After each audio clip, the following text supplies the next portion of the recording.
ദൈവത്താൽ സ്നേഹിക്കപ്പെടുന്ന പ്രിയ ദൈവജനമേ, വീണ്ടും വരാമെന്ന് വാഗ്ദത്തം ചെയ്ത യേശു ക്രിസ്തുവിൻ്റെ ഉന്നതവും അത്ഭുതവുമേറിയ നാമത്തിലേവർക്കും സ്നേഹവന്ദനം. ഏറ്റവും അനുഗ്രഹിക്കപ്പെട്ട ഈ മാസത്തിൻ്റെ 4-ാമത്തെ ഞായറാഴ്ചയ്ക്കായി ഞാൻ ദൈവത്തെ സ്തുതിക്കുന്നു, സ്തോത്രം ചെയ്യുന്നു.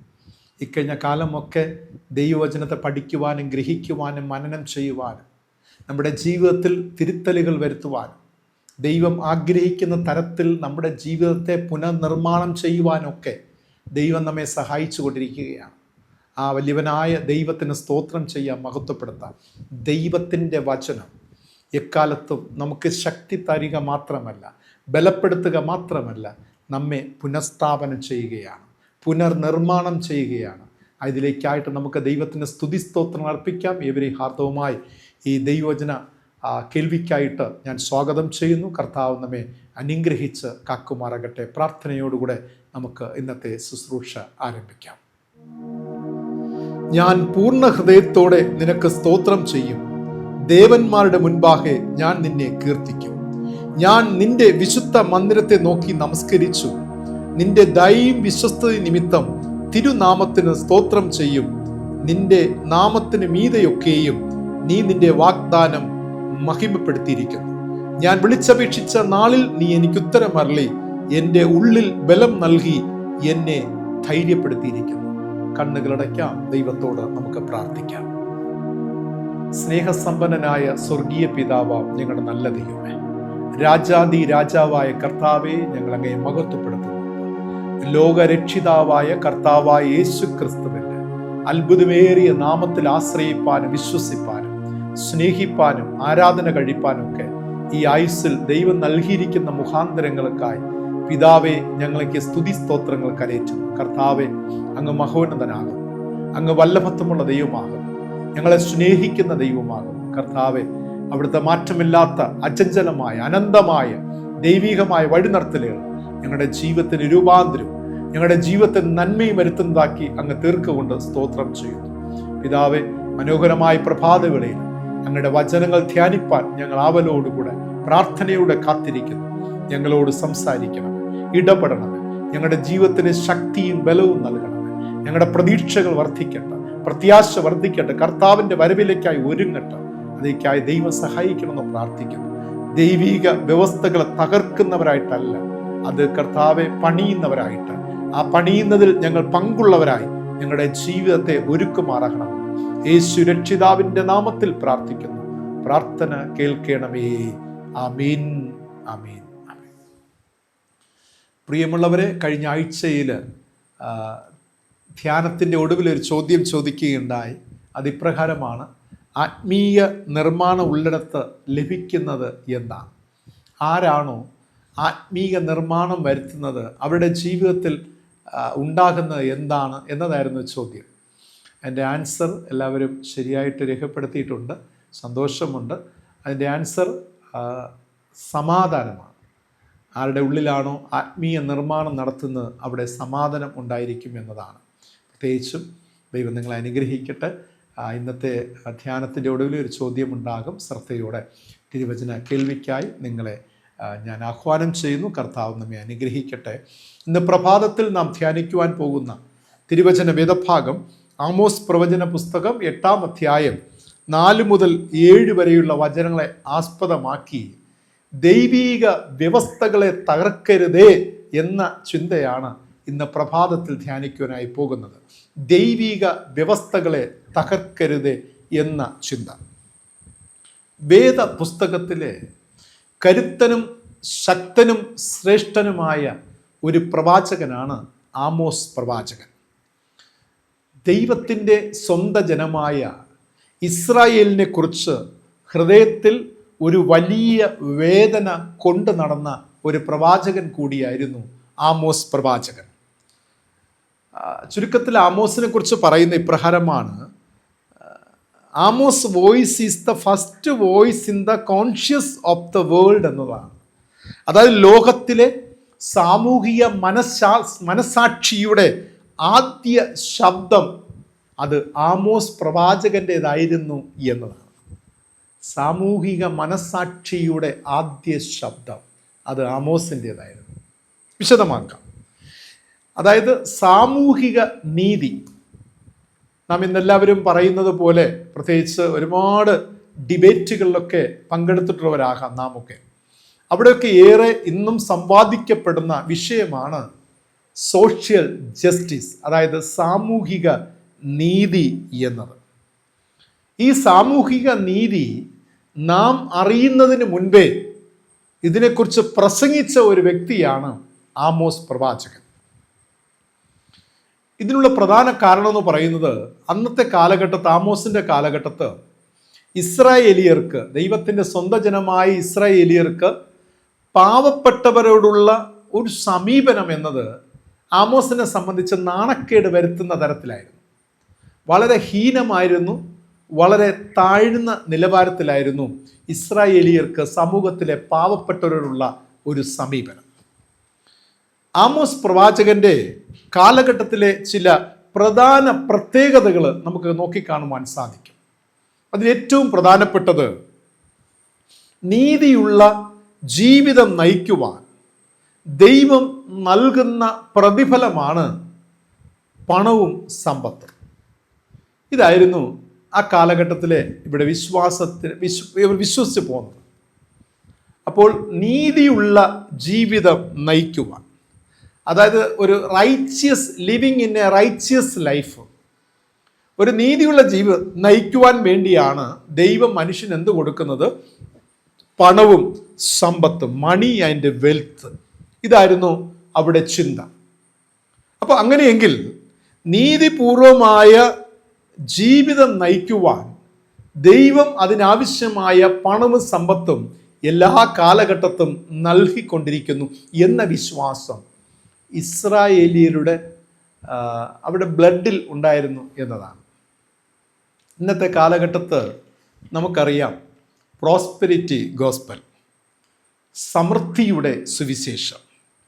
ഇന്നത്തെ മോഡേൺ പ്രീച്ചേഴ്സ് അല്ലെ, ആധുനിക കാലഘട്ടത്തിലെ പ്രസംഗകർ ഏറെയും പ്രസംഗിക്കുന്നത് പ്രോസ്പെരിറ്റി ഗോസ്പലാണ്, സമൃദ്ധിയുടെ സുവിശേഷം. എന്നാൽ ആമോസിന്റെ കാലഘട്ടത്ത് അങ്ങനെയല്ലായിരുന്നു. പ്രത്യേകിച്ച് രണ്ട് തലത്തിൽ നോക്കിയാലും സമൃദ്ധിയുടെ ഗോസ്പൽ അല്ല, മറിച്ച് അനുതാപത്തിൻ്റെ, മാനസാന്തരത്തിൻ്റെ, ദൈവ നീതി പ്രവർത്തിക്കുന്നതിൻ്റെ സുവിശേഷമായിരുന്നു. മാത്രമല്ല, അന്നത്തെ പ്രവാചകന്മാരും അന്നത്തെ ഈ പ്രസംഗകരുമൊക്കെ, അവരൊക്കെ അന്ന് പ്രസംഗിച്ചതും പ്രവചിച്ചതും ഒക്കെ പണത്തിന് വേണ്ടിയല്ലായിരുന്നു, നോട്ട് ഫോർ മണി. എന്നാൽ ഇന്നത്തെ കാലത്ത് അതല്ല.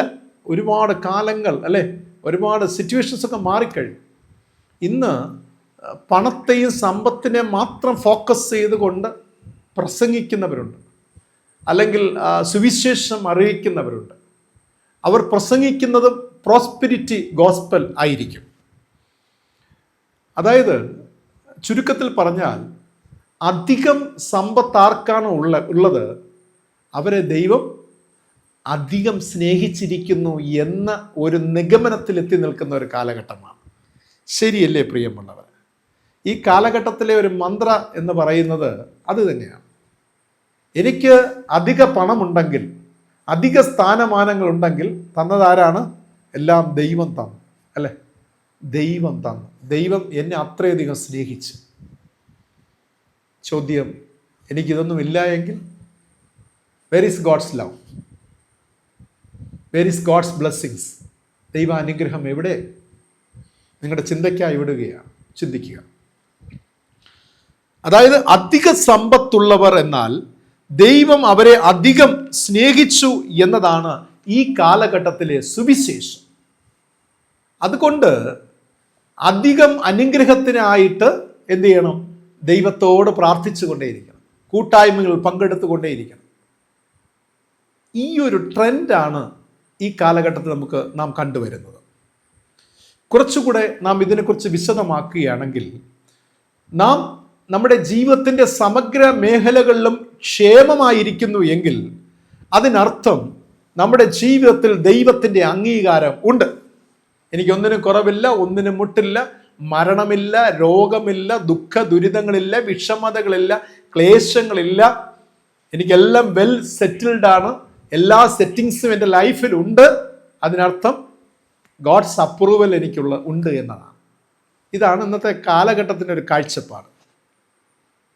ഇനി മറ്റൊരു വിധത്തിൽ പറഞ്ഞാൽ ദൈവത്തിൻ്റെ അംഗീകാരമാണ് ബഹുനില വീടുകൾ, ആഡംബര കാറുകൾ, സുഖ സൗകര്യങ്ങൾ, അല്ലെ? അപ്പോൾ ഇതാണ് ഈ കാലഘട്ടത്തിലെ, ആധുനിക കാലഘട്ടത്തിലെ പ്രവാചകന്മാരും പ്രസംഗകരും ഒക്കെ പറയുന്നതും പ്രവർത്തിച്ചു കൊണ്ടിരിക്കുന്നത്. ടു ഗെറ്റ് ബ്ലെസ്സിങ്സ്, അല്ലെ? ദൈവത്തിൻ്റെ പേരിൽ എന്തും നന്മകളും ഇങ്ങനെ പ്രാപിച്ചു കൊണ്ടേയിരിക്കുക, അടുക്കടുക്കായി നേടിക്കൊണ്ടിരിക്കുക, ഡിഗ്രികൾ സമ്പാദിച്ചു കൊണ്ടിരിക്കുക, അല്ലെ? അപ്പോൾ PhD വരെ എത്തിക്കഴിഞ്ഞാൽ അത് ദൈവത്തിൻ്റെ അംഗീകാരമാണ്. 10ാം ക്ലാസ് വരെ മാത്രമാണെങ്കിൽ അത് അംഗീകാരം അല്ല. ഒന്ന് ചിന്തിക്കുക. ഞാനൊരു വലിയ പൊസിഷനിലേക്ക് കയറി കഴിഞ്ഞാൽ, ഞാനൊരു ചീഫ് മിനിസ്റ്റർ അല്ലെങ്കിൽ ഒരു പ്രൈം മിനിസ്റ്റർ പൊസിഷനിലേക്ക് കയറി കഴിഞ്ഞാൽ ദൈവത്തിൻ്റെ അംഗീകാരം. താഴെ ഒരു വാർഡ് മെമ്പർ ആണെങ്കിൽ അത് ദൈവത്തിൻ്റെ അംഗീകാരമല്ല. പക്ഷെ ഈ ഒരു ഒരു കാഴ്ചപ്പാടിലാണ് ഇന്നത്തെ നമ്മുടെ സമൂഹം മുന്നോട്ട് പോയിക്കൊണ്ടിരിക്കുന്നത്. പക്ഷേ ആമോസ് ഇസ്രായേലിയർക്കുണ്ടാകുന്ന ചില ജീവിത രീതികളുമായിട്ട് പൊരുത്തപ്പെട്ടു പോകാതെ വിഷമിക്കുകയാണ്. കാരണം ഇസ്രായേലിയർക്കും ഇപ്രകാരം ഉണ്ടായിരുന്നു, നീതിപൂർവമായി ജീവിക്കുന്നതിന് ആണ് ദൈവം പണവും സമ്പത്തും നൽകുന്നത്. അതുകൊണ്ട് മാക്സിമം അത് ഇൻക്രീസ് ആക്കുവാൻ ഇവർ ശ്രമിച്ചുകൊണ്ടേയിരുന്നു. ദൈവം കൊടുക്കുന്ന സമ്പത്തും പണവും ഇത് ഇൻക്രീസ് ചെയ്യണം, വർദ്ധിപ്പിക്കണം. അതിൽ മാത്രം ഇവർ ഫോക്കസ് ചെയ്ത് മുന്നോട്ട് പോയി. ഇത് ആമോസിന്റെ ഹൃദയത്തിലൊരു വലിയ വേദനയെ ഉളവാക്കി എന്നാണ് വചനം പഠിപ്പിക്കുന്നത്. കാരണം ആമോസ് പ്രവാചകൻ സമൂഹത്തിലെ ദരിദ്രരുടെ വേദന നേരിട്ട് മനസ്സിലാക്കുകയാണ്. അവിടെ സങ്കടങ്ങൾ, വിഷമതകൾ നേരിട്ട് മനസ്സിലാക്കിയ പ്രവാചകനാണ്. അപ്പോൾ ഇത് കണ്ടപ്പോൾ തൻ്റെ ഹൃദയത്തിൽ വലിയൊരു ഭാരം. പക്ഷേ അതേ സമയത്ത് മറുഭാഗത്ത് ഇസ്രായേൽ, ദൈവത്തിൻ്റെ സ്വന്തം ജനം അഭിമാനിക്കുന്നവർ, അവർ വീണ്ടും ഈ പണം സമ്പത്തിനെ ഇങ്ങനെ കൂട്ടുവാൻ അതിൻ്റെ പിന്നിൽ ഇങ്ങനെ അവർ ഓടിക്കൊണ്ടിരിക്കുകയാണ്. ഇത് ഒന്നാമത്തെ ആമോസ് ശക്തമായി പ്രവചിക്കേണ്ട ഒന്നാമത്തെ കാരണം ഇതായിരുന്നു. രണ്ടാമത്തെ കാരണം എന്ന് പറയുന്നത്, യഹോവയായ കർത്താവ് ഒരു ദർശനം ആമോസിന് നൽകുകയാണ്. ആ ദർശനം ഒരു കുട്ട പഴുത്ത പഴം കാണിച്ചു കൊടുക്കുകയാണ്. എന്നിട്ട് ദൈവം ആമോസിനോട് പറഞ്ഞു, അല്ലയോ എൻ്റെ പ്രവാചക, എൻ്റെ ജനമായ ഇസ്രായേലിന് പഴുപ്പ് വന്നിരിക്കുന്നു, ഞാനിനി അവരെ ശിക്ഷിക്കാതെ വിടുകയില്ല. നോക്കണേ, അപ്പോൾ ദൈവം ഈ രണ്ട് കാഴ്ചപ്പാടുകളാണ്, ഈ രണ്ട് ചിന്തകളാണ് ആമോസിന് ഒരു അഗ്രസീവായിട്ട് ദൈവത്തിന് വേണ്ടി നിലകൊള്ളുവാൻ, ന്യായം നീതിക്ക് വേണ്ടി പ്രവർത്തിക്കുവാൻ, സാമൂഹിക നീതിക്ക് വേണ്ടി നിലകൊള്ളുവാൻ ആമോസിനെ ധൈര്യപ്പെടുത്തുന്നത്, ഒരു വാശിയോടുകൂടെ നിലകൊള്ളുന്നത് അതുകൊണ്ടാണ്. നാം ചിലപ്പോഴൊക്കെ ചിന്തിക്കുക, എന്തുകൊണ്ട് ഇത്രയധികം തീവ്രത ആവശ്യമാണോ? പക്ഷേ ഈ രണ്ട് കാര്യങ്ങൾ, ഒന്ന് ജനത്തിൻ്റെ അവസ്ഥയൊക്കെ നോക്കിക്കണ്ടു കഴിഞ്ഞു, ഈ ജനത്തിൻ്റെ രീതികൾ കണ്ടു. മറ്റൊന്ന് ദൈവം ഇങ്ങനെ കാണിച്ചു കൊടുക്കുകയാണ്, ഞാൻ ഈ ജനത്തെ ശിക്ഷിക്കാതെ, എൻ്റെ സ്വന്തം ജനം തന്നെയാണ്, ഈ ജനത്തെ ശിക്ഷിക്കാതെ ഞാൻ വിടുകയില്ല. ഇതിൻ്റെ അടുത്ത വശം എന്ന് പറഞ്ഞാൽ, ദൈവം ഈ തീരുമാനം എടുക്കുവാനുള്ള കാരണം എന്തായിരിക്കും? ദൈവം പറയുകയാണ്, എൻ്റെ സ്വന്തം ജനമായ ഇസ്രായേലിന് പഴുപ്പ് വന്നിരിക്കുന്നു, ഈ ജനത്തെ ഞാൻ ശിക്ഷിക്കാതെ വിടുകയില്ല എന്ന് പറയുവാനുള്ള കാരണം. ഒന്നാമത്തെ കാരണം, ഇസ്രായേലിയർ അവർ വ്യാപാരികളായിരുന്നു, വ്യാപാരികളായ അത്യാഗ്രഹികൾ, അല്ലെങ്കിൽ മറിച്ച് പറഞ്ഞാൽ അത്യാഗ്രഹികളായ വ്യാപാരികളായിരുന്നു. ആമോസ് പ്രവചന പുസ്തകം 8-ാം അധ്യായം 4-ാമത്തെ വാക്യം വായിക്കുമ്പോൾ, ഈ ഇസ്രായേലിയർ അവർ കള്ളത്തുലാസ് ഉപയോഗിച്ച് വഞ്ചന പ്രവർത്തിച്ചു എന്ന് രേഖപ്പെടുത്തിയിരിക്കുന്നു. ഒരു ജോഡി ചെരുപ്പിന് ദരിദ്രന്മാരെ വാങ്ങുകയും എളിയവരെ പണത്തിന് വാങ്ങുകയും പണം ഉപയോഗിച്ച് എന്തും നേടാം, അതോടൊപ്പം തന്നെ മനുഷ്യന് മൂല്യമില്ല, എളിയവരെ സാധനങ്ങളായിട്ട്, കാറ്റഗറികളായിട്ട് കാണുകയാണ്. ഒരു വലിയ ഭയാനകമായ അനുഭവമാണ്, വലിയൊരു ഇൻജസ്റ്റിസാണ്. അതായത് ഈ സാധുക്കളെ സാധനങ്ങളെ പോലെ നോക്കി കാണുകയാണ്. ഇസ്രായേലിൽ ദൈവത്തിൻ്റെ സ്വന്തം ജനം ഒരു കപ്പായിട്ട്, അല്ലെങ്കിൽ മാർക്കറ്റിൽ വെക്കുന്ന ഒരു കപ്പായിട്ട്, ഒരു ജോഡി ചെരുപ്പായിട്ടൊക്കെ ആരെ കാണുകയാണ്? സമൂഹത്തിലെ പാവപ്പെട്ടവരെ, പാവപ്പെട്ട ജനത്തെ അപ്രകാരം നോക്കി കാണുകയാണ്. വഞ്ചന.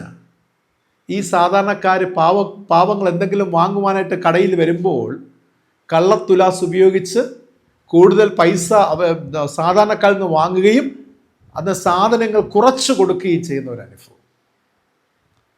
അതായത് ആരെ തകർത്തും വഞ്ചിച്ചും വേദനിപ്പിച്ചും സ്വന്തം ജീവിതത്തെ കെട്ടിപ്പടുത്തുയർത്തുക.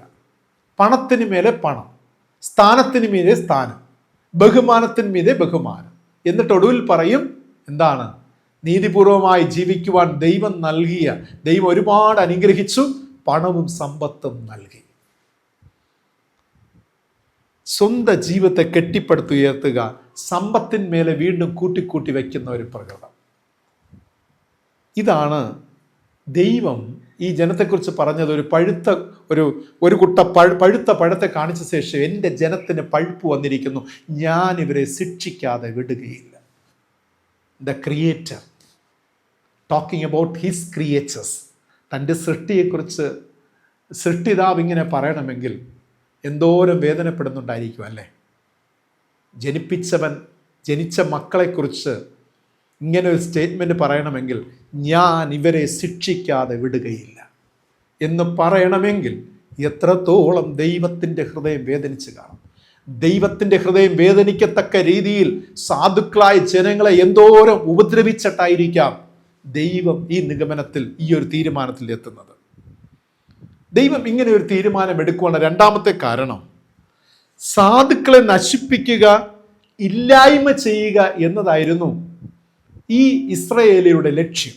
ആമോസ് പ്രവചനം 8-ാം അധ്യായം 6-ാമത്തെ വാക്യം വായിക്കുമ്പോൾ അവിടെ പറഞ്ഞിരിക്കുന്ന, ദരിദ്രന്മാരെ വിഴുങ്ങുവാനും ദേശത്തിലെ സാധുക്കളെ ഇല്ലാതാക്കുവാനും പോകുന്നവരെ ഇത് കേൾപ്പിൻ. ദരിദ്രന്മാരെ വിഴുങ്ങുവാനും ദേശത്തിലെ സാധുക്കളെ ഇല്ലാതാക്കുവാനും. ഈ വചനം നമുക്ക് രണ്ട് തരത്തിലെടുക്കാം അല്ലേ? കാരണം ദേശത്തിലെ സാധുക്കളെയൊക്കെ ഇപ്പം ഇല്ലാതാക്കുന്ന ഒരു പ്രകൃതം. ഇത് ഒറ്റ ഇതിൽ നാം വായിക്കുമ്പോൾ പെട്ടെന്ന് നമുക്ക് തോന്നുന്നത് എന്താണ്? ദേശത്തിൽ ഇപ്പം ഞാൻ ചിന്തിക്കുക, എൻ്റെ ദേശത്തിൽ സാധുക്കൾ ഉണ്ടായിരിക്കുവാൻ പാടില്ല. ഇവരെല്ലാം എന്ത് ചെയ്യണം? കൈപിടിച്ചുയർത്തണം, അപ്ലിഫ്റ്റ് ചെയ്യണം, സമൂഹത്തിലെ മുൻ നിരകളിലേക്ക് ഇവരെ കൊണ്ടുവരണം. അങ്ങനെ കൊണ്ടുവരുമ്പോൾ പിന്നെ സാധുക്കൾ ഇല്ലാതായി തീരുകയാണ്. ഈ ഒരു ചിന്തയല്ല ഇവിടെ പറഞ്ഞിരിക്കുന്നത്. ഇവിടെ പറഞ്ഞിരിക്കുന്നത് സാധുക്കളെ നശിപ്പിക്കുക. പാവപ്പെട്ടവൻ വേണ്ട, ദുരിതം അനുഭവിക്കുന്നത് സമൂഹത്തിൽ വേണ്ട. കാരണം പണം ഉള്ളവൻ മാത്രം ജീവിച്ചിരുന്നാൽ മതി. സോഷ്യൽ സ്റ്റാറ്റസ് അല്ലെ, സാമൂഹിക ഒരു നിലവാരത്തിൽ ഉള്ളവർ മാത്രം ഈ ഭൂമിയിൽ ജീവിച്ചാൽ മതി എന്നുള്ള ഇസ്രായേലിയരുടെ തീരുമാനം. ഇതൊരു വലിയ പാപമാണ്. കാരണം ഈ ഇസ്രായേലിയരുടെ ഒരു കാഴ്ചപ്പാടെന്ന് പറയുന്നത് ജീവിതം സമ്പത്തുള്ളവനാണ് ജീവിതം വേണ്ടത്. സമ്പത്തില്ലാത്തവന് ജീവിതം വേണ്ട. സമ്പത്തില്ലാത്തവൻ ദൈവത്തിൽ നിന്നും പ്രതിഫലം ലഭിക്കാത്തവനാണ്. അവൻ ഈ ലോകത്തിൽ വേണ്ട. അവനെ സാധനങ്ങളുടെ കാറ്റഗറിയിൽ അവനെ പെടുത്തുകയാണ്. അതിനാൽ അവർ ഈ ലോകത്തിൽ വേണ്ട എന്നതായിരുന്നു ഇസ്രായേലിയരുടെ കാഴ്ചപ്പാട്. ഇവരോടുള്ള ദൈവത്തിൻ്റെ മറുപടിയാണ് 8-ാം അധ്യായത്തിൻ്റെ 7-ാം വാക്യത്തിൽ പറഞ്ഞിരിക്കുന്നത്, ഞാൻ അവരുടെ പ്രവൃത്തികൾ യാതൊന്നും ഒരു നാളും മറക്കയില്ല എന്ന് യഹോവ യാക്കോബിന്റെ മഹിമയെ ചൊല്ലി സത്യം ചെയ്തിരിക്കുന്നു. ഇസ്രായേലിയരോട് പറയുകയാണ്, ഞാൻ അവരുടെ പ്രവൃത്തികൾ ഒരു നാളും ഞാൻ മറന്നു കളയുകയില്ല. അവർ ഈ സാധുക്കളോട് ചെയ്യുന്നത്. ഒരു വീട്ടിലെ അപ്പന് 3 മക്കളുണ്ടെങ്കിൽ മൂത്ത മകൻ സമ്പന്നനാണ്, ബാക്കി 2 പേരും ദരിദ്രരാണ്. മൂത്ത മകൻ ഇളയ 2 അനിയന്മാരെ ട്രീറ്റ് ചെയ്യുന്നത്, അവരുടെ കുടുംബങ്ങളെ ട്രീറ്റ് ചെയ്യുന്നത് വീട്ടിലെ സാധനങ്ങളെ പോലെയാണ് എന്ന് ചിന്തിക്കുക. അവർക്ക് മാനുഷിക പരിഗണന കൊടുക്കുന്നില്ല. അവർക്ക് സമ്പത്തില്ലാത്തതുകൊണ്ട് അവരെ അടക്കി ഭരിച്ച് അവരെ ഒരു സാധനത്തിന് തുല്യമാക്കി മാറ്റുന്ന ഒരു ചിത്രം. ഇത് നോക്കിക്കാണുന്ന അപ്പൻ 3 മക്കൾക്കും ഒരുപോലത്തെ ജീവിതം കൊടുത്തു. പക്ഷെ മൂത്തവൻ്റെ രീതികൾ വ്യത്യാസമായി മാറിയിരിക്കുകയാണ്. ഇതാണ് ഇസ്രായേലിയരും ദൈവവുമായുള്ള ബന്ധത്തിൽ അന്നത്തെ സാമൂഹിക ജീവിതത്തിൽ സംഭവിച്ചത്. അതുകൊണ്ട് ദൈവം പറയുകയാണ്, ഞാൻ നിങ്ങളുടെ പ്രവൃത്തി ഒരു നാളും മറക്കയില്ല. അതുകൊണ്ട് ദൈവത്തിൻ്റെ പ്രവൃത്തി ഇതാ വരാൻ പോവുകയാണ്. എന്താണ് പ്രവൃത്തി? പ്രിയമുള്ളവരെ, ലോകത്ത് എന്തെങ്കിലും പ്രവൃത്തികൾ നടക്കുന്നു എങ്കിൽ അതിൻ്റെ പിന്നിൽ ദൈവത്തിനൊരു കാരണമുണ്ടെന്ന് നാം തിരിച്ചറിയണം. എല്ലാ ദൈവിക പ്രവൃത്തികൾക്കും പിന്നിൽ ഒരു കാരണമുണ്ടായിരിക്കും. ചിലപ്പോൾ എൻ്റെ ചെറിയ ഇട്ടാവട്ടൽ നിന്നുകൊണ്ട് ഞാൻ ചിന്തിക്കുന്നതായിരിക്കില്ല വളരെ വിശാലമായി ഞാൻ ചിന്തിക്കുമ്പോൾ. ഞാൻ വിശദമാക്കാം. ഇവിടെ ദൈവം പറയുന്നു, ദൈവത്തിൻ്റെ പ്രവൃത്തികളെ നോക്കുക. ഭൂമിയെ നടുക്കും, ഭൂമിയിൽ പാർക്കുന്നവർ ഏവരും ഭ്രമിച്ചു പോകും. നദി പോലെ സാഹചര്യങ്ങൾ ജീവിതക്രമങ്ങൾക്ക് താളം തെറ്റും, പൊങ്ങുകയും താഴുകയും ചെയ്യും. ഉച്ചയ്ക്ക് സൂര്യനെ ഞാൻ അസ്തമിപ്പിക്കും, പട്ടാപ്പകൽ ഭൂമിയെ ഇരുട്ടാക്കും. നിങ്ങളുടെ ഉത്സവങ്ങൾ ദുഃഖമാക്കി മാറ്റും, നിങ്ങളുടെ ഗീതങ്ങൾ വിലാപമാക്കി മാറ്റും. ഏത് അരയിലും രട്ടും, ഏത് തലയിലും കഷണ്ടിയും വരുത്തും. ഏകജാതൻ മരിക്കുമ്പോൾ ഉണ്ടാകുന്ന ദുഃഖം വരുത്തും, അവസാനത്തെ കയ്പിൻ്റെ ദിവസം പോലെ ആക്കും എന്ന് രേഖപ്പെടുത്തിയിരിക്കുകയാണ്. എന്നെ കേൾക്കുന്ന പ്രിയ ദൈവജനമേ, ഞാൻ ഏറെ നടുങ്ങിയ ഒരു ഭാഗമാണ് ഈ ആമോസ് പ്രവചനം 8-ാം അധ്യായം ഞാൻ വായിക്കുമ്പോൾ.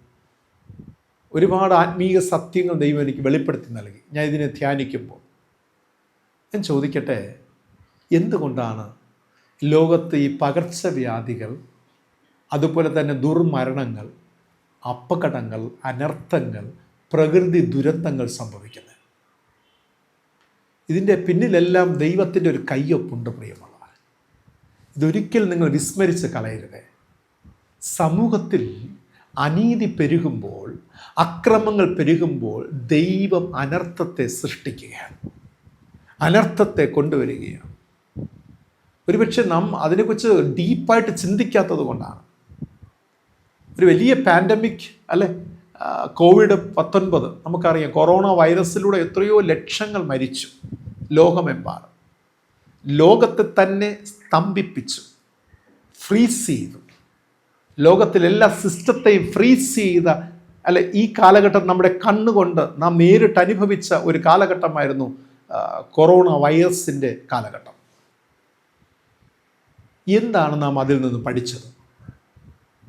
അതിനുശേഷം യുദ്ധങ്ങൾ, റഷ്യ യുക്രൈൻ, പാലസ്തീൻ ഇസ്രായേൽ, അതുപോലെ മറ്റു രാജ്യങ്ങൾ, അതുപോലെ മറ്റു പല രാജ്യങ്ങളുമുള്ള പട്ടിണികൾ, പൈതാഹങ്ങൾ, ഇപ്പോൾ ഒടുവിൽ പ്രകൃതി ദുരന്തങ്ങൾ, നമ്മുടെ വയനാട്.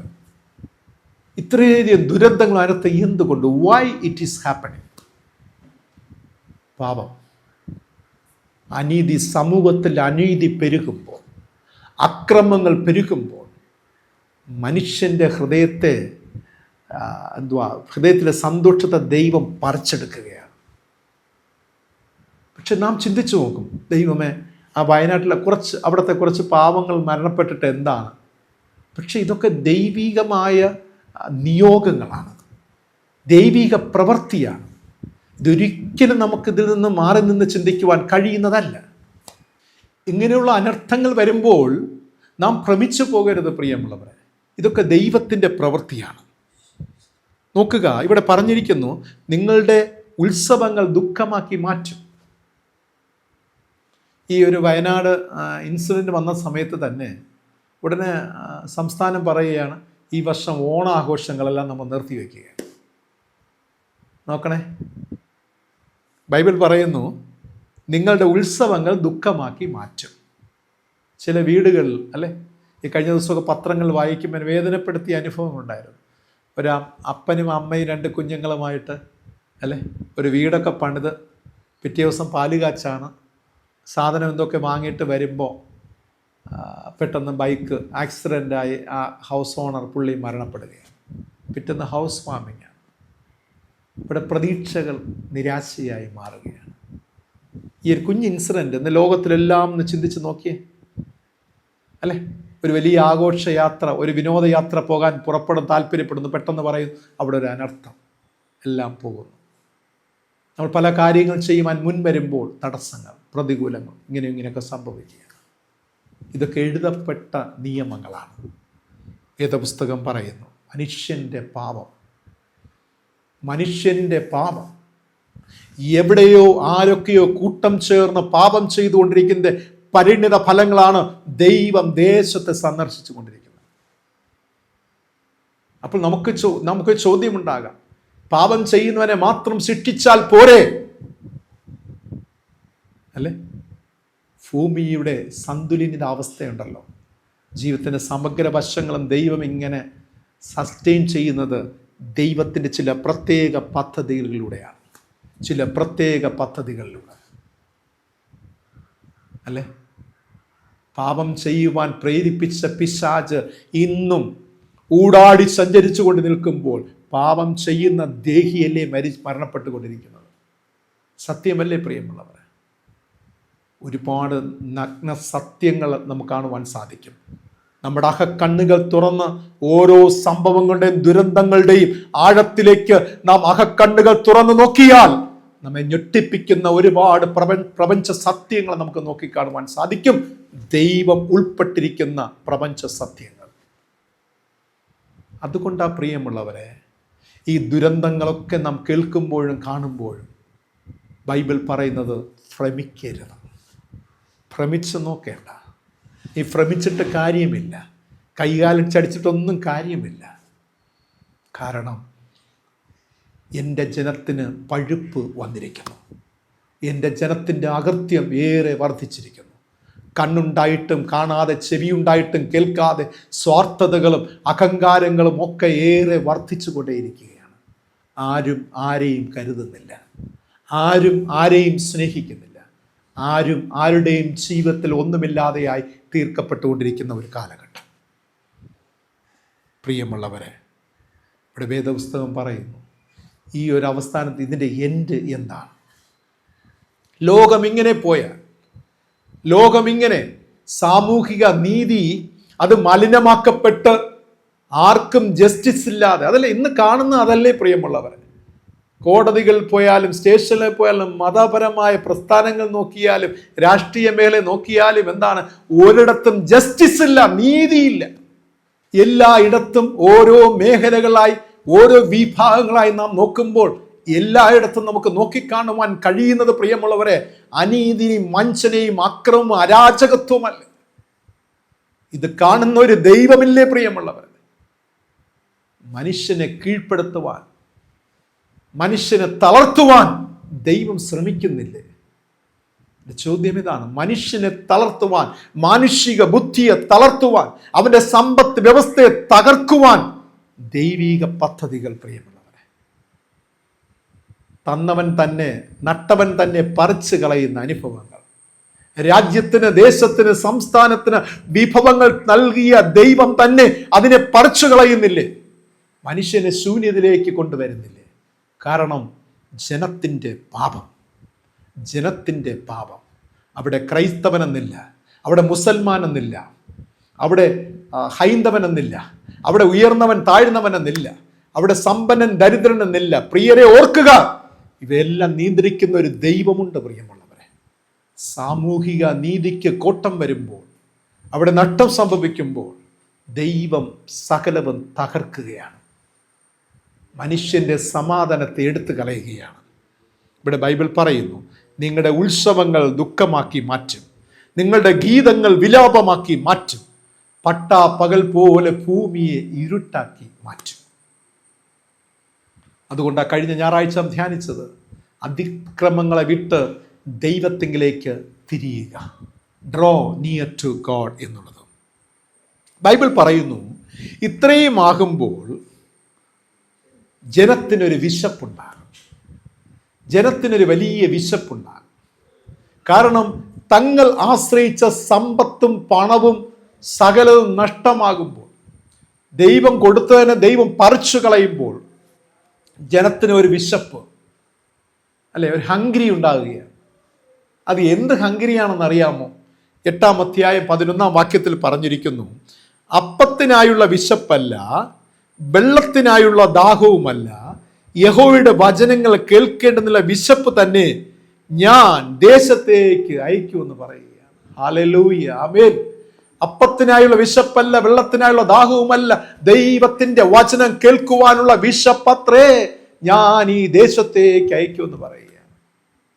കാരണം എല്ലാ സമ്പത്തും ഉണ്ടായിരുന്നപ്പോൾ ദൈവത്തിൻ്റെ വചനം ആർക്കും വേണ്ട. ദൈവത്തെ ആർക്കും വേണ്ട. നീതി പ്രവർത്തിക്കണ്ട, ആത്മീയമായി തങ്ങൾ തന്നെ പണിയണ്ട, ദൈവത്തിങ്കിലേക്ക് തിരിയണ്ട, ആർക്കും വേണ്ട. ഇനി ചെയ്യുന്നവരോ അതിൽ 99% പേര് കപടത്തരത്തിലൂടെ ദൈവത്തെ ആരാധിക്കുന്നവർ. ശരിയായ രീതിയിൽ ആത്മാവിലും സത്യത്തിലും ആരാധിക്കുന്ന വിരളമായി കൊണ്ടിരിക്കുകയാണ്. അതുകൊണ്ട് ഈ വിശപ്പ് ഞാൻ വീണ്ടും വരുത്തും. ഇപ്പോൾ ഇവർക്ക് എന്ത് വേണം? എല്ലാം നഷ്ടമായി. ശരീരം ക്ഷയിച്ചു, ദേശം ക്ഷയിച്ചു, കുടുംബം ക്ഷയിച്ചു. ഇനി ഇവർക്ക് ദൈവത്തിന്റെ വചനം വേണം.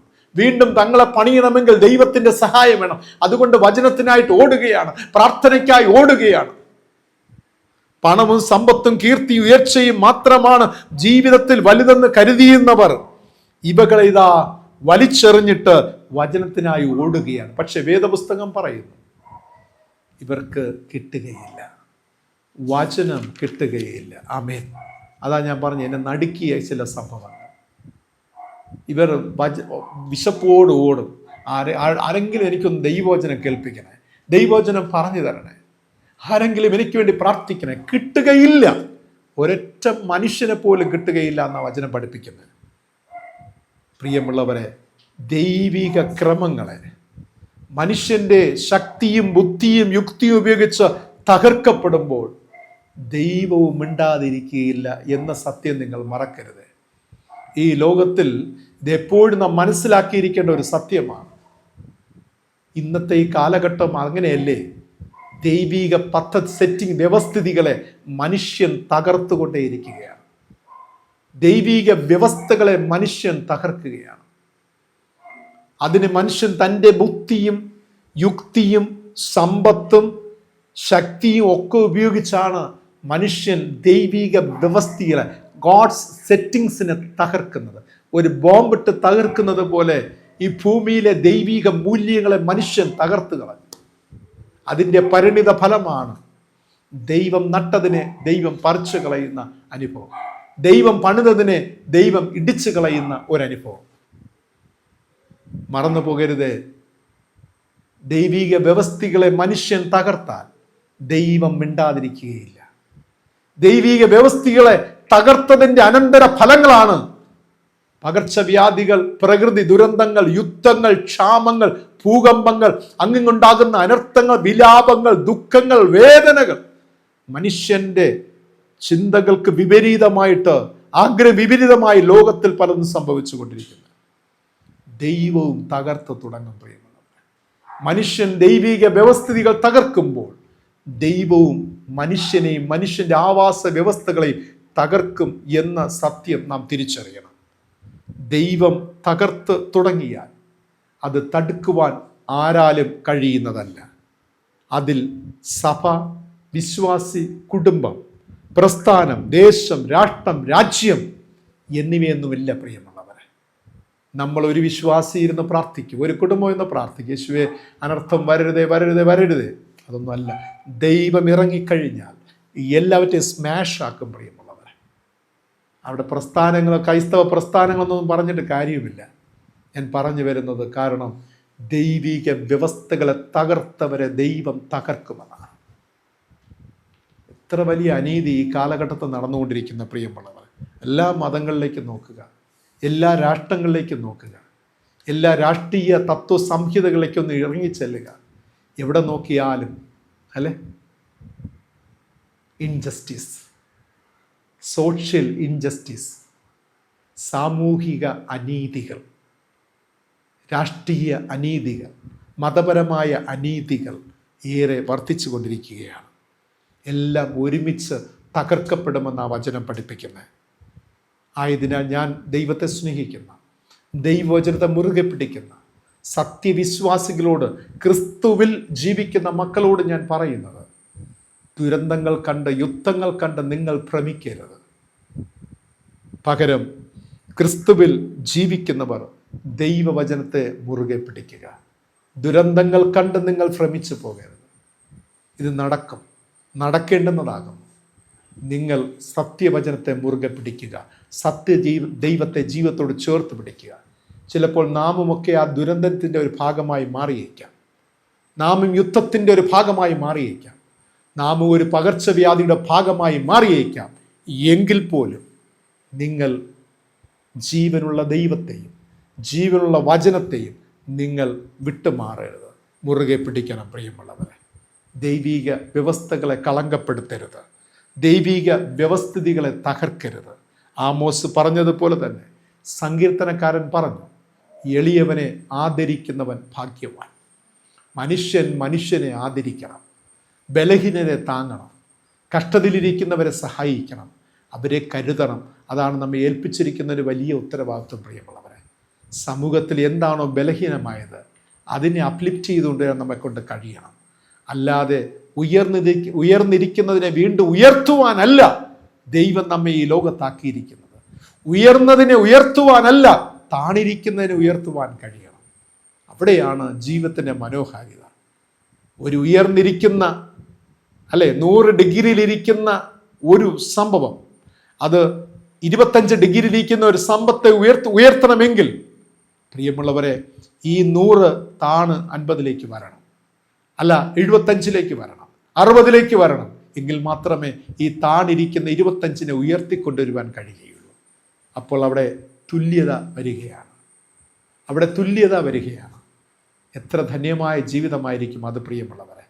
എല്ലാവരും സമം എന്ന ഒരു കാഴ്ചപ്പാടിൽ എത്തിച്ചേരുകയാണ്. അതുകൊണ്ട് എളിയവനെ ആദരിക്കുന്നവർ ഭാഗ്യവാൻ. ഇതുപോലുള്ള ദൈവിക വ്യവസ്ഥകളെ തകർക്കരുത്. ദൈവിക വ്യവസ്ഥകളോട് ഒരിക്കലും നാം വെല്ലുവിളിക്കരുത്. ദൈവിക വ്യവസ്ഥകൾക്കെതിരായി നാം ഒരിക്കലും പ്രവർത്തിക്കരുത്. പ്രിയമുള്ളവരെ, വളരെ കൺസേൺഡ് ആയിരിക്കണം. ദൈവത്തിൻ്റെ സൃഷ്ടിയും ദൈവിക വ്യവസ്ഥിതിയും അതിനെക്കുറിച്ച് എപ്പോഴും നാം കരുതലുള്ളവരാകണം. അതെന്തിനു വേണ്ടി, എങ്ങനെയാണ്, ഏതാണ്, ശ്രദ്ധയോടെ നിദാനമായി ദൈവകൃപയിൽ ആശ്രയിച്ചുകൊണ്ട് ഓരോന്ന് നോക്കിക്കണ്ട് ജീവിക്കുവാനുള്ള ആർജവം നമ്മിലുണ്ടാകണം. പ്രിയമുള്ളവരെ, അങ്ങനെ ആയിത്തീരുവാൻ ദൈവം നമ്മെ സഹായിക്കട്ടെ. ഒരിക്കലും ദൈവിക വ്യവസ്ഥകളെ തകർക്കരുത്, ദൈവിക വ്യവസ്ഥകളെ തകർക്കരുത്. ദൈവിക വ്യവസ്ഥകളെ പരിപാലിക്കുവാനും അതിനെ വളർത്തിയെടുക്കുവാനും ഊട്ടിയുറപ്പിക്കുവാനും ശ്രമിക്കുന്നവരാകാം. അതിലേക്കായി ദൈവത്തിൻ്റെ പരിശുദ്ധാത്മാവ് നമ്മെ സഹായിച്ച് അനുഗ്രഹിക്കുമാറാകട്ടെ. ആമീൻ. ഇന്നത്തെ ചോദ്യം ഇതാണ്: എന്തിനു വേണ്ടിയുള്ള ബിഷപ്പിനെ ലോകത്തിലേക്ക് അയക്കുമെന്നാണ് ആമോസ് പ്രവാചകനിലൂടെ ദൈവം അരുളി ചെയ്യുന്നത്? ഒരിക്കൽ കൂടെ ചോദ്യം: എന്തിനു വേണ്ടിയുള്ള ബിഷപ്പാണ് ദൈവം ഈ ലോകത്തേക്ക് അയക്കുമെന്ന് ആമോസ് പ്രവാചകനിലൂടെ അരുളി ചെയ്യുന്നത്? നിങ്ങളുടെ ഉത്തരങ്ങൾ കമൻറ്റ് ബോക്സിൽ രേഖപ്പെടുത്തുക. ഈ വചനം നിങ്ങൾക്ക് അനുഗ്രഹപ്രദമായാൽ മറ്റുള്ളവർക്ക് ഷെയർ ചെയ്യുക. ദൈവത്തിൻ്റെ പരിശുദ്ധാത്മാവ് നമ്മെ എല്ലാവരെയും സഹായിക്കട്ടെ. ആമീൻ. കണ്ണുകളടയ്ക്കാം, ദൈവത്തോട് നമുക്ക് പ്രാർത്ഥിക്കാം. എല്ലാ നാളിലും ഞങ്ങളോട് കൂടെയുണ്ടെന്ന് വാഗ്ദത്തം ചെയ്ത പരിശുദ്ധനായ സ്വർഗീയ പിതാവാം നല്ല ദൈവമേ, അനുഗ്രഹിക്കപ്പെട്ട ആശീർവദിക്കപ്പെട്ട ദിനത്തിനായി ഞങ്ങളങ്ങേ വാഴ്ത്തുന്നു. കർത്താവെ, അങ്ങ് മഹോന്നതൻ, ആരിലും ഉന്നതൻ, വാക്കുമാറാത്ത ദൈവം, സ്നേഹിക്കുന്ന ദൈവം, ആദരിക്കുന്ന ദൈവം. പിതാവേ, അവിടുത്തെ സ്നേഹത്തിനായി ഞങ്ങളങ്ങേ വാഴ്ത്തുന്നു. അവിടുത്തെ കരുതലിനായി ഞങ്ങളങ്ങേക്ക് സ്തോത്രം ചെയ്യുന്നു. പരിശുദ്ധാത്മാവിൻ്റെ സാന്നിധ്യത്തിനായി സ്തുതിക്കുന്നു. സാമൂഹിക നീതിക്ക് വേണ്ടി പോരാടുവാൻ, സാമൂഹിക നീതിക്ക് വേണ്ടി യത്നിക്കുവാൻ ദൈവത്തിൻ്റെ ആത്മാവ് ഞങ്ങളെ സഹായിക്കുന്ന കൃപയ്ക്കായി സ്തോത്രം. ദൈവമേ, ഞങ്ങൾ ഒരിക്കലും ദൈവിക വ്യവസ്ഥകളെ തകർക്കുന്ന ഗണത്തിൽപ്പെടുവാൻ അനുവദിക്കരുത് എന്ന് പ്രാർത്ഥിക്കുന്നു. ദൈവിക വ്യവസ്ഥകളെ പരിപാലിക്കുവാൻ, അതിൻ്റെ മൂല്യം വർദ്ധിപ്പിക്കുന്ന അനുഭവത്തിലായിത്തീരുവാൻ ദൈവം ഞങ്ങളെ ഒരുക്കണമെന്ന് പ്രാർത്ഥിക്കുന്നു. ഈ എളിയവരെ എക്കാലത്തും ആദരിക്കുന്ന, കൈപിടിച്ചുയർത്തുന്ന നല്ല സ്വഭാവങ്ങളെ ദൈവമേ ഞങ്ങളിലും ഞങ്ങളുടെ മക്കളിലും വളർത്തിയെടുക്കുവാൻ ദൈവം സഹായിക്കണമെന്ന് പ്രാർത്ഥിക്കുന്നു. അവിടുത്തെ കൃപ ഞങ്ങൾക്ക് മതി, അവിടുത്തെ സഹായം ഞങ്ങൾക്ക് മതി, അവിടുത്തെ സാന്നിധ്യം ഞങ്ങൾക്ക് മതി. പിതാവേ, അവിടെ ഞങ്ങളോട് കരുണ തോന്നുന്ന കൃപയ്ക്കായി സ്തോത്രം ചെയ്യുന്നു. അന്ത്യത്തോളം ഞങ്ങൾ വഴി നടത്തുന്ന കൃപയ്ക്കായി സ്തോത്രം. എല്ലാ അനുഗ്രഹങ്ങൾക്കായി അങ്ങേ വാഴ്ത്തുന്നു. എല്ലാവിധമായ കർത്താവ് നന്മകൾക്കായി അങ്ങേ ഞങ്ങൾ സ്തുതിക്കുന്നു. അന്ത്യത്തോളം കാത്തു പരിപാലിക്കണം, ദൈവ കൃപയിൽ ബലപ്പെടുത്തുന്നു. നന്ദിയപ്പ, എല്ലാവിധമായ സ്വർഗീയ അനുഗ്രഹങ്ങൾക്കായി സ്തോത്രം ചെയ്യുന്നു. ഇന്ന് ധ്യാനത്തിൽ പങ്കുചെന്ന എല്ലാവരെയും അടിയൻ ബ്ലസ് ചെയ്ത് പ്രാർത്ഥിക്കുന്നു. നീ മതി യേശു എന്ന ചാനലിന് പിന്നിൽ പ്രവർത്തിക്കുന്ന ഞങ്ങളുടെ യുവ സഹോദരങ്ങൾക്കായി, അവരുടെ കുടുംബങ്ങൾക്കായി സ്തോത്രം. കർത്താവിന്റെ കൃപയും സമാധാനം പ്രിയപ്പെട്ടവരോട് കൂടെ ഇരിക്കട്ടെ. ഞങ്ങളെ ബലപ്പെടുത്തി അനുഗ്രഹിക്കേണ്ട സ്തോത്രം. ഇരവും പകലും കാത്തുകൊള്ളണം. യേശു രക്ഷിതാവിൻ്റെ ധന്യമുള്ള നാമത്തിൽ തന്നെ ആമേൻ. കർത്താവ് പഠിപ്പിച്ചതുപോലെ നമുക്ക് പ്രാർത്ഥിക്കാം. സ്വർഗസ്ഥനായ ഞങ്ങളുടെ പിതാവേ, തിരുനാമം വിശുദ്ധീകരിക്കപ്പെടണം, തിരുരാജ്യം വരണം, തിരുവിഷ്ടം സ്വർഗത്തിലെ പോലെ ഭൂമിയിലുമാകണം. ഞങ്ങൾക്ക് ആവശ്യമുള്ള ആഹാരം തരണം. കടക്കാരോട് ഞങ്ങൾ ക്ഷമിച്ചിരിക്കുന്നത് പോലെ ഞങ്ങളുടെ കടങ്ങളും ഞങ്ങളോട് ക്ഷമിച്ചു. ഞങ്ങളെ പരീക്ഷയിൽ കടത്താതെ ദുഷ്ടങ്ങൾ നടുവിക്കണം. രാജ്യവും ശക്തിയും മഹത്വം ഇന്നും എന്നേക്കും അങ്ങേക്കുള്ളതാകുന്നതല്ലോ. ആമേൻ. പിതാവും പുത്രനും പരിശുദ്ധാത്മാവുമായ ത്രിയേക ദൈവം കൃപ, അനുഗ്രഹം, സമാധാന, സന്തോഷം നാമേ ഇന്നും അതും സർവ്വതാ കൂടിയിരിക്കുമാറാകട്ടെ. ആമേൻ, ആമേൻ. പ്രിയമുള്ളവരെ, സാമൂഹിക നീതിയിൽ ദൈവിക വ്യവസ്ഥകളെ വളർത്തുന്നവരും പണിയുന്നവരുമാകാം. അതിലേക്കായി ദൈവം നമ്മെ സഹായിക്കട്ടെ. God bless you all. Thank you very much.